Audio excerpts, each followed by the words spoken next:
ओम शांति। आज 11 तारीख की मुरली है। मीठे प्यारे प्राणेश्वर प्रिय पिता कहते हैं, मीठे बच्चे, माया की बीमारी से छूटने के लिए ज्ञान और योग का एप्पल अर्थात सेव खाते रहो। माया की बीमारी से छूटने के लिए ज्ञान और योग का सेव खाते रहो। प्रश्न है, कर्मातीत अवस्था में जाने का पुरुषार्थ क्या है? कर्मातीत अवस्था में जाने का पुरुषार्थ क्या है? उत्तर है, ऐसा अभ्यास करो जो बुद्धि में सिवाय बाप के और कोई याद ना रहे। अंतमति सो गति हो जाएगी। जब ऐसी अवस्था हो तो बुद्धि में कोई भी याद ना रहे, तब सदा हर्षित भी रहेंगे और कर्मातीत अवस्था को भी पा लेंगे। तुम्हारा पुरुषार्थ ही है आत्म अभिमानी बनने का। आत्मा को देखे, आत्मा से बात करे तो खुशी होती रहेगी, स्थिति अचल हो जाएगी। गीत है, तुम ही हो माता पिता, तुम ही हो। ओम शांति, ओम शांति। गायन तो यथार्थ है, क्योंकि सारी सृष्टि का रचयिता और फिर जिन द्वारा रचना करते उनको ही कहा जाता है माता पिता। रचता कोई भी साकार व आकार को नहीं कहा जाता है, रचता एक निराकार को ही कहा जाता है। अभी यह समझ तुम बच्चों को आई है, वह तो सिर्फ गाते हैं। भक्तों की बुद्धि में सिर्फ यही रहता है कि बस भक्ति करनी है, परंतु किसकी भक्ति करनी है कुछ भी पता नहीं है। भक्ति करनी चाहिए एक भगवान की, जिसे माता पिता कहते हैं ना, कि सैकड़ों की भक्ति करेंगे। कहते हैं भगवान आकर भक्तों को भक्ति का फल देते हैं या देंगे, तो फल अथवा वर्षा तो एक ही बात है। बच्चा पैदा होता है तो माता पिता के वर्षे का फल मिलता है। बाकी यह गायन तो है भक्ति मार्ग का। याद करते हैं कि आकर के हमको भक्ति का फल दो। ज्ञान और भक्ति भी कहते हैं ना, भक्ति का फल है ज्ञान। बरोबर तुम अब जानते हो भक्ति कब से शुरू हुई है, यह कोई को पता ही नहीं है। ज्ञान का समय है दिन, भक्ति का समय है रात। दिन और रात सो जरूर आधा आधा होगा। शास्त्रों में कल्प की आयु लंबी लिख दी। ज्ञान को बहुत समय दे दिया है और भक्ति को थोड़ा समय दिया है। द्वापर कलयुग की आयु कम दिखाई है। यह रात और दिन का पूरा हिसाब तो ठहरा नहीं। कृष्ण पक्ष और शुक्ल पक्ष भी कहते हैं ना, शास्त्रों में यह अक्षर है। कहते हैं तुम लोग शास्त्रों को नहीं मानते हो, फिर शास्त्रों के अक्षर क्यों लेते हो? तो तुमको समझाना है कि शास्त्रों का सार तो बाबा ही बतलाते हैं, तो क्यों नहीं लेंगे शास्त्रों के अक्षर? शास्त्र में जो 5% सच्चाई वो कौन डाल रहा है? वो शिव बाबा की बातें डाल रहे हैं, वही जो शास्त्रवादी बनते हैं। फलाने शास्त्र में यह राइट नहीं है, यह राइट है, रेफरेंस तो ज़रूर देना होगा ना। तो जैसे अब प्रदर्शनी में चित्र दिखाते हैं, हनुमान, गणेश, वामन अवतार आदि आदि समझाने के लिए दिखाना तो पड़े ना। जो बातें रॉन्ग है वह वर्णन कर फिर राइट क्या है वह समझाते हैं। अब बाबा की महिमा गाते हैं, शिवाय नमः, फिर लिखा है तमेव माता च पिता तमेव, तो नाम तो देना पड़े ना। मनुष्य को ये पता ही नहीं कि हमारा बाप कौन है। कहते भी हैं ओ गॉड फादर, बुद्धि उधर जाती है। मनुष्य प्रार्थना आदि करते हैं तो जानते हैं परमपिता परमात्मा परलोक में निवास करते हैं। ब्रह्मा विष्णु शंकर को याद करेंगे तो बुद्धि सूक्ष्म वतन में जाएगी। फर्स्ट सेकंड फिर थर्ड फ्लोर है। अभी मुख्य बातें बाप को भूले हैं। बाप आकर उलाहना देते हैं, तुमने हमारी कितनी ग्लानि की है। बाप जो सर्व को सद्गति देने वाला है, उनकी फिर सर्व ने बैठ ग्लानि की है। भगवान है ना। तो यदा यदा ही धर्मस्य ग्लानिर्भवति भारत, भारतवासी बैठ अपने ही धर्म की ग्लानि करते हैं। कहते हैं ईश्वर सर्वव्यापी है, क्या सब में ईश्वर है?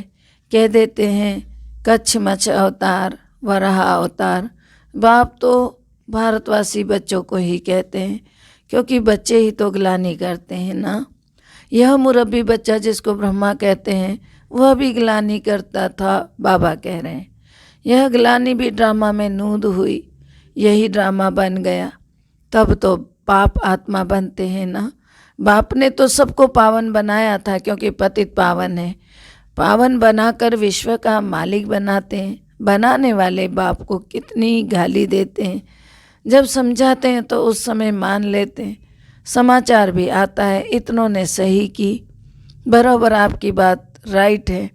अब कहते हैं श्रीमद् भगवद गीता तो भगवान की है। श्रेष्ठ ते श्रेष्ठ मत, ऊंचे ते ऊंचे मत उन्हीं की होगी। तो ऊंचे ते ऊंचे की ऊंची मत होगी ना।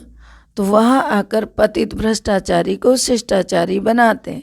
तो पहले पहले एक का परिचय देना पड़ता है। फिर बाबा ने बताया कि तुम बच्चों में भी तो नंबरवार हैं ही।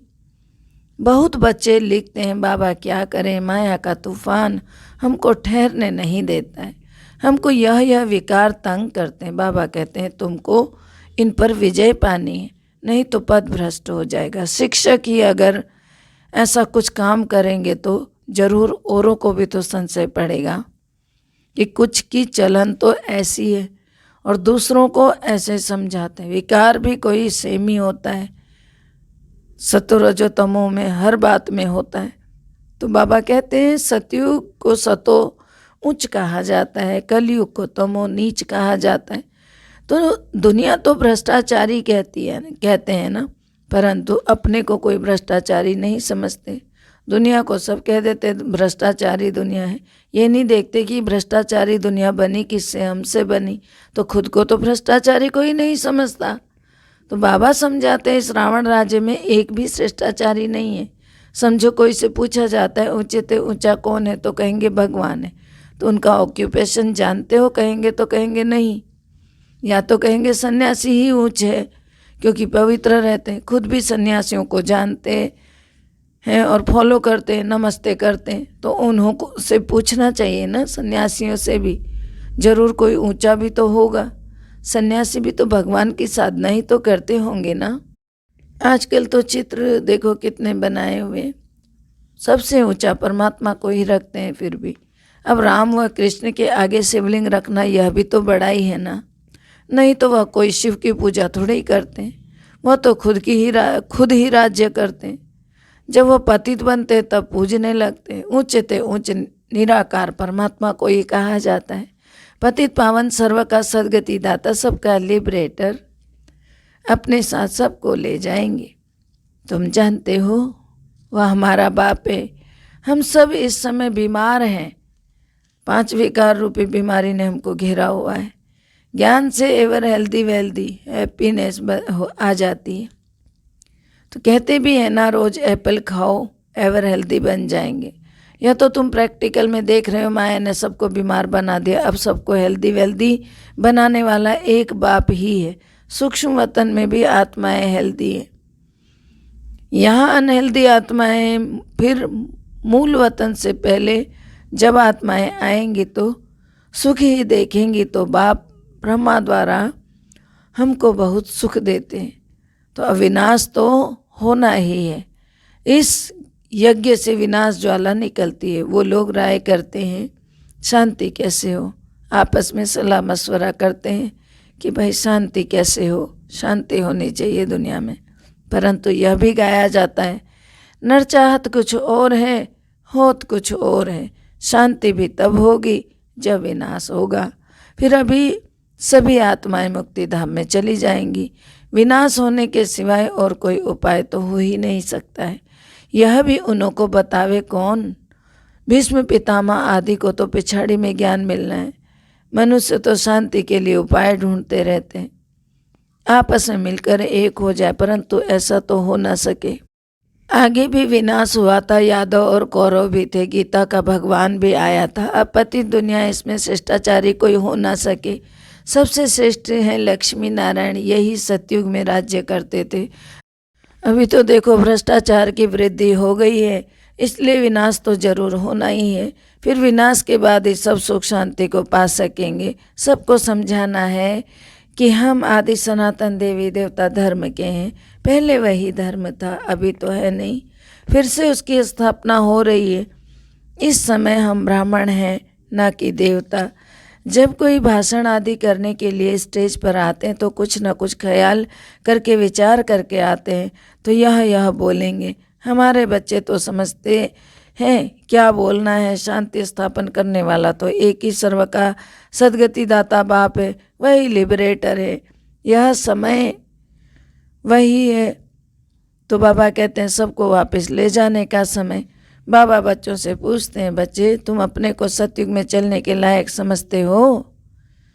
पूछ रहे हैं बाबा, क्या अपने आप को सतयुग में चलने लायक समझते हो? अब चलने का समय आ गया है। तो रावण पर विजय पाई है। कहते हैं बाबा विजय पाने के लिए ही तो पुरुषार्थ कर रहे हैं ना। तो हाथ तो सब उठा लेते हैं, क्योंकि लज्जा आती है, कोई देखेगा बोलेगा इनका पुरुषार्थ अच्छा नहीं। तो बाबा कहते हैं अपनी शक्ल तो देखो, कितना समय बाप को याद करते हो, दिन भर में क्या कितना याद करते हो बाबा को। ऐसी अवस्था चाहिए जो अंत में कोई भी याद ना आए, तब अंतमति सो गति हो जाएगी। तो बाबा ने कहा कर्मातीत अवस्था के समीप तभी जा सकेंगे, सदा हर्षित भी तभी रह सकेंगे जब दूसरों की सेवा करेंगे। तुम रूहानी सोशल वर्कर हो, तुम्हारे बिगड़ रूह को इंजेक्शन कोई भी लगा ना सके। गाया भी जाता है ना ज्ञान अंजन सतगुरु दिया, अज्ञान अंधेर विनाश। तो आत्मा को अब मालूम पड़ा कि मुझे सारी सृष्टि के आदि मध्य अंत का ज्ञान मिल गया है। यह आत्मा ने कहा, किसके द्वारा कहा? शरीर के द्वारा कहा, ज्ञान सागर को। तो अब हमको वापस जाना है। तो यह बहुत खुशी की बात है ना। पुराना चोला छोड़कर नया चोला लेना है, इस कारण नाम ही श्याम सुंदर रखा हुआ है। तुम जानते हो हम सुंदर थे, अब श्याम बने हैं, फिर सुंदर बनेंगे। बाबा सुंदर बनाते हैं, माया रावण श्याम बनाता है।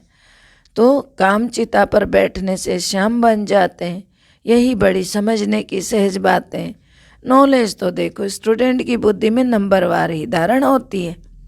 कोई तो बहुत डल हेड है, मना बुद्धू है। टीचर कहते हैं पढ़ने वाले बहुत डल हैं, देह अभिमान बहुत है। आत्मा अभिमानी रहे तो सदा हर्षित रहे। आत्मा को देखें अर्थात अपने भाई को देखकर खुश होती रहे। तो बाबा बच्चों को देख खुश होते हैं। बाबा कहते हैं बच्चे मैं तुम्हारे लिए आया हुआ हूँ, तुमको माया से लिबरेट करके साथ ले जाऊंगा। इस तन में शिव बाबा की प्रवेशता होती है, वह भी जरूर भ्रिकुटी के बीच में ही आएंगे। ऐसे थोड़ी ऊपर से गंगा बहेगी। शिव की सवारी बैल पर दिखाते हैं, बैल की भ्रिकुटी में शिव का चित्र दिखाया हुआ है। आत्मा तो जरूर फिर भ्रिकुटी में ही रहेगी, तो आत्मा का स्थान जरूर वहाँ ही बैठेगी। तो गुरु लोग अपने चेले को बाजू में बिठा देते हैं, तो वह तो गुरु है, सतगुरु आकर बाजू में बैठते हैं। यहाँ तो सतगुरु आकर बाजू में बैठते जो स्वयं भगवान है। गुरु ब्रह्मा गुरु विष्णु कहते हैं, शंकर को गुरु नहीं कहेंगे। तो वही ब्रह्मा फिर विष्णु के दो रूप बनते हैं। तो गुरु तो शिव को कह सकते हैं क्योंकि सबकी सदगति करते हैं। ऊंचे ते ऊंचा फिर भगवान ही है। तो कितना अच्छी रीति समझाया जाता है। अच्छा, मीठे मीठे सिकिलदे बच्चों प्रति माता पिता बाप दादा का याद प्यार और गुड मॉर्निंग। रूहानी बाप की रूहानी बच्चों को नमस्ते। हम रूहानी बच्चों की रूहानी बाप दादा को दिल व जान से सिख व प्रेम से याद प्यार नमस्कार, good morning, diamond morning, Om Shanti. शुक्रिया प्यारे मीठे बाबा, शुक्रिया। धारणा है, पहला है सदा हर्षित रहने के लिए आत्मा अभिमानी बनना है। आत्मा भाई भाई है, यह दृष्टि पक्की करनी है। दूसरा रूहानी सोशल वर्कर बन आत्मा को ज्ञान का इंजेक्शन लगाना है, सबकी रूहानी सेवा करनी है। मीठे प्यारे बाबा का वरदान है, संतुष्टता के आधार पर दुआएं देने और लेने वाले सहज पुरुषार्थी भव। संतुष्टता के आधार पर दुआएं देने और लेने वाले सहज पुरुषार्थी भव। अर्थ है सर्व की दुआएं उन्हें मिलती हैं जो स्वयं संतुष्ट रहकर सबको संतुष्ट करते हैं। जहाँ संतुष्टता है वहाँ दुआएं हैं। यदि सर्वगुण धारण करने व सर्व शक्तियों को कंट्रोल करने में मेहनत लगती है तो उसे भी छोड़ दो। सिर्फ अमृत वेले से लेकर रात तक दुआएं देने और दुआएं लेने का ही कार्य करो, तो इसमें सब कुछ आ जाएगा। कोई दुख भी दे तो भी आप दुआएं दो, सहज पुरुषार्थी बन जाएंगे। लोगन हैं जो समर्पित स्थिति में रहते हैं, उनके आगे सर्व का सहयोग स्वतः ही समर्पित हो जाता है। जो समर्पित स्थिति में रहते हैं उनके आगे सर्व का सहयोग स्वतः ही समर्पित हो जाता है। आगे मातेश्वरी जी के अनमोल महावाक्य हैं, मनुष्य आत्मा अपनी पूरी कमाई अनुसार भविष्य प्रारब्ध भोगता है। देखो, बहुत मनुष्य ऐसे समझते हैं हमारे पूर्व जन्मों की अच्छी कमाई से अभी यह ज्ञान प्राप्त हुआ है, परंतु ऐसी बात है ही नहीं। पूर्व जन्म का अच्छा फल है यह तो हम जानते हैं। कल्प का चक्र फिरता रहता है, सतो रजो तमो में बदली होता रहता है, परंतु ड्रामा अनुसार पुरुषार्थ से प्रारब्ध बनाने की मार्जिन रखी है। तब तो वहाँ सतयुग में कोई राजा, कोई दासी, कोई प्रजा पद पाएंगे, तो यह पुरुषार्थ की सिद्धि है। वहाँ द्वेत, ईर्ष्या इत्यादि नहीं होते, वहाँ प्रजा भी सुखी है। राजा रानी प्रजा ऐसी संभाल करता है जैसे कि माँ बाप अपने बच्चों की संभाल करता है। वहाँ गरीब साहूकार संतुष्ट है। इस जन्म, एक जन्म के पुरुषार्थ से 21 पीढ़ी के लिए सुख भोगेंगे। यह है अविनाशी कमाई। जो अविनाशी कमाई में अविनाशी ज्ञान से अविनाशी पद मिलता है।